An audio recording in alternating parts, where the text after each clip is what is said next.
Many beginners prefer to take pictures on auto mode, and this leads to them having blurry, noisy, and sometimes too bright images or too dark images. In this video, I'm going to be showing you the three settings, which is the ISO, shutter speed, and the aperture, that will help you have a better image. At the end of this video, you'll be able to take a good image, to be able to focus your image properly, be able to have a blurry background, and be able to have a brighter and a better balanced image. Now let's start with the first part of the exposure triangle, which is the ISO. ISO simply controls how sensitive your light is. Think of it like your eyes. So for example, if you're outside in a very bright area, you don't need to strain your eyes before you see properly. But if you're in a dark room, you need to work harder before you see properly. So that's the same way your ISO works. When there is much light in your environment, you need a low ISO. But when you're in a dark room or you're in a place with a very low light, you need a higher ISO to make it work properly. So look at it like you having a whole lot of light and you're in the ISO range of like 100. When you have a whole lot of light, you have a better image because you don't have to deal with grains. But in a place whereby you need to increase your ISO to like 500 upwards, your image will be brighter. But the sad part of it is the grains will start introducing itself to the image. What do I mean? Your image start having grains, small little particles in your image because of the fact that you don't have enough light in the surroundings of your image. So basically, if you have a whole lot of light, that is why people try to amplify light, bringing in introducing strobe lights, introducing continuous light, so as to be able to reduce the level of your ISO so that your image will come out with less grain or without grain at all. Sometimes the grains might be good. It depends on what you try to achieve with your image. But most times, the grains are not really a good thing your image should have. For example, if you're taking outdoor pictures in a very bright daylight, ISO 100 is a perfect choice. So what question do you want to ask yourself?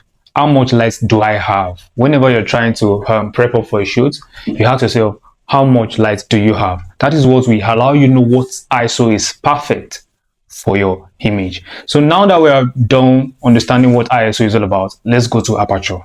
Now let's talk about aperture. Aperture is the opening inside your lens that allows light enters the camera. Let's think about it this way. The wider you open a window, the more light comes in. The smaller you open a window, the less light comes in. Aperture is measured in f numbers. We have f1.2, f1.4, f1.8, f11, f16, and so on and so forth. Here's the part that confuses most photographers.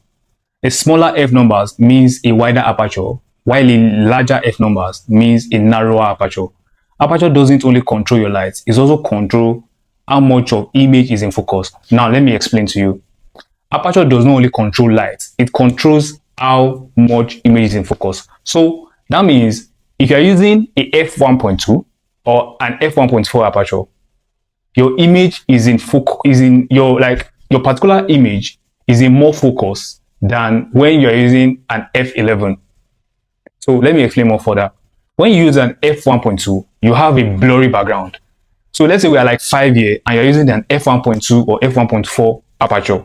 It is possible, it is 100% possible that I am in focus while everyone behind me are blurred out. But when you're using f11, f16 and you're taking a picture, you are expected that all of us in the frame are in focus. So this is better for people that takes more of landscape, people that go that do more of events and all of that. So when you are going for an event, you want to use an higher f stop, like an f11, an f7, because you want more images to be in focus. But when you are taking a portrait picture, which you want the background to be very blurry, you are either using an f1.2, f1.4, f1.8, and so on. This is a simple way to remember it.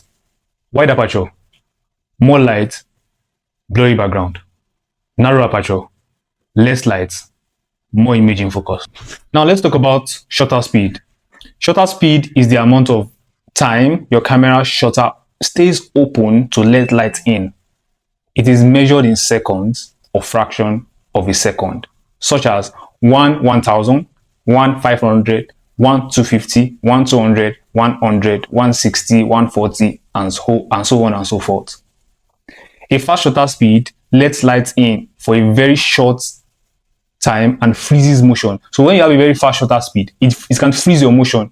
For example, if you are photographing sport, cars, something running, waterfall, and all of that, a very slow shutter speed helps the shutter open longer, allowing more light into the camera.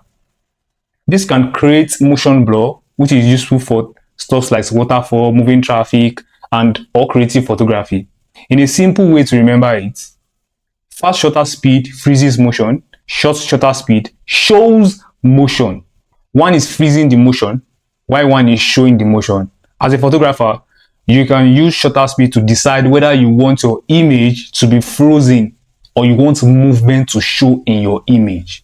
So basically, for further explanation on shutter speed, it also controls light, the amount of light that enters your picture. For example, if you have like 1/250, 1/200, 1/300, your image will be darker. So you might need to reduce your aperture. So when your shutter speed is around 1/100, 1/125, your image will be brighter, which means you might need to increase your aperture. So they work hand in hand, basically. So now that we understand what ISO is, what shutter speed is, what aperture is, now let's see how they work together. Now that we've covered ISO, aperture, shutter speed, let's see how they work together. The relationship between these three is called exposure triangle. The relationship between shutter speed, ISO, and aperture is called exposure triangle. Think of it as a certain team, like a certain team that works together hand in hand, which means if you make an adjustment on one of them, you might need to adjust the other one of them. For example, if your photo is too dark, you can increase your ISO, use a wider aperture, or use a slower shutter speed.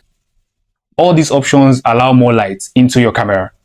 If your photo is too bright, you can reduce the ISO, use a narrower aperture, or use a faster shutter speed. All these options reduce the amount of light that comes into your camera. The goal is to find the right balance between them, depending on what you're photographing. So they already have a relationship. The three of them are in a relationship. So when you're working on one of them, you have to adjust the other two, depending on what you're photographing.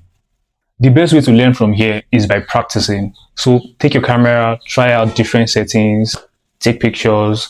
You can drop the pictures in the comment section, and also kindly subscribe to my YouTube channel, drop a thumbs up, and whatever topic you want me to cover next, drop them in the comment section. Thanks for watching.